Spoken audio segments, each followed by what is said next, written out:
Et nous ne pouvons pas comprendre avec notre mental pourquoi des événements apparemment insensés se produisent et nous touchent personnellement.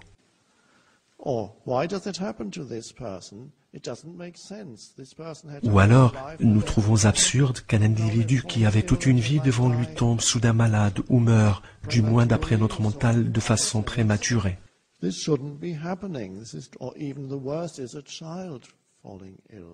Ça ne devrait pas se produire, dit notre mental. Le plus difficile, c'est d'accepter qu'un enfant tombe malade ou qu'il puisse mourir.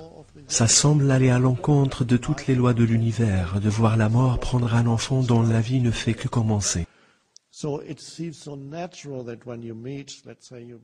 C'est pour cette raison que, face à un enfant malade, on se dit « ça ne devrait pas exister ».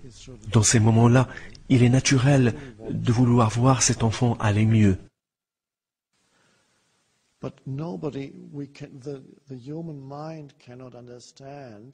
Notre mental ne peut pas comprendre pourquoi certaines choses se produisent, car il ne tient pas compte du contexte global. Ce que le mental peut comprendre, par contre, surtout à notre époque, avec l'émergence de la physique moderne, c'est qu'il n'existe pas d'événements isolés.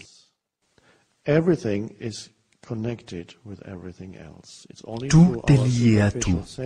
Ce sont juste nos perceptions superficielles qui nous font isoler les choses et nous les font voir comme un événement. On oublie qu'un événement fait partie de la totalité du cosmos et que c'est lié à des choses qui sont elles-mêmes en relation avec peut-être d'autres galaxies. L'univers ne forme qu'un seul organe, un seul être, où tout est lié. Il n'existe donc pas d'événement isolé ou séparé. Un événement qui est en apparence insensé a sa raison d'être dans un contexte global, même si notre mental n'arrive pas à saisir cette réalité.